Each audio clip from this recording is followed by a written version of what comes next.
Hello everyone, and welcome to the lecture that accompanies team negotiation, the mighty pet negotiation that we did in class.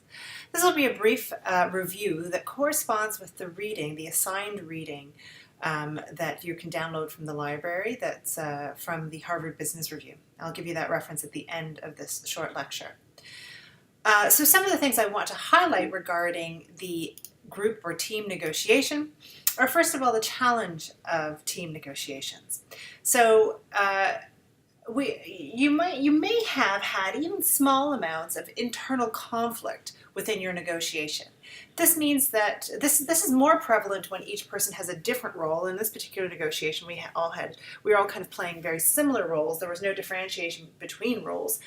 But at times, the different members of a team will represent different parts of an organization. Even if you're a team, somebody might come from marketing, another person might come from finance, and another person might come from HR.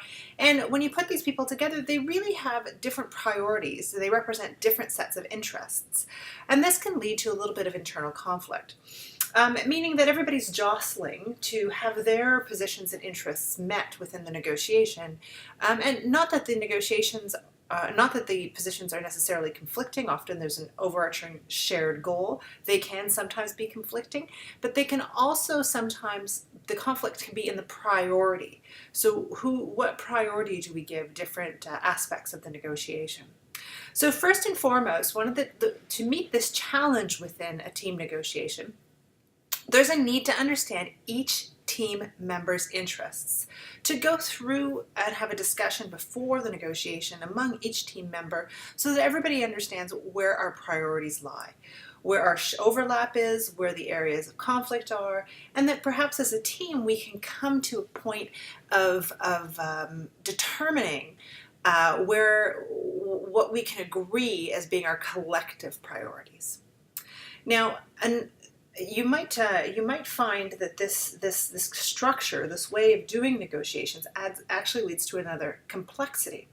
So often teams are put together because each team member represents a constituent. So if we're talking in an organizational context, if you are the representative from marketing, you represent your marketing department. If you're the representative from HR, you represent your HR department.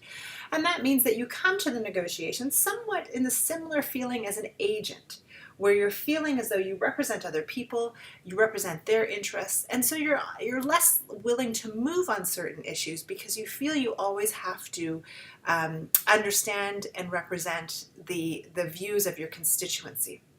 So one of the skills, if this is the case within a team negotiation, one of the skills that you want to make sure that you have present among your negotiating team members is that these individuals actually have the political skill required to manage constituents so that they can understand the views of their constituency, but also be able to make decisions and to get people on board with changes in direction.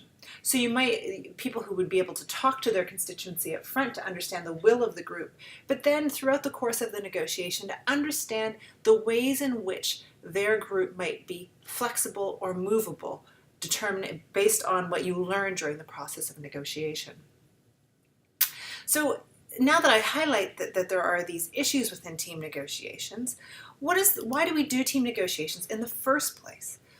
Well, in large part, it's because negotiating teams have great potential. We do know that negotiating teams have the potential for higher quality outcomes than individuals who negotiate on their own. And this makes a great deal of sense, right? Because we have a lot of people at the table with varying interests, people who are able to represent different ideas, people who have different ways of thinking about things and viewing things, people who have different information available to them. So there's some real opportunities within a team negotiation. You can access data that one individual doesn't hold but might be held across the group. You can have people listen so that we can ensure that everything that is given to us from the other team in terms of what they communicate to us is heard and understood and integrated into our solutions. We also have the opportunity to problem solve more effectively. If we as a team are all listening and thinking with a shared interest or goal in mind, we have the ability to come to a solution that is even better than one of us could come up with alone. So Here are some tips for team communication, and you'll have an opportunity to negotiate in teams again in this course, so I encourage you to think about these tips as you move through the course. The first is review all issues in advance and set a clear goal. So make sure that your team understands each other, understands one another's priorities, and that as a team you set a goal for you as a collective that you can all work towards and agree to.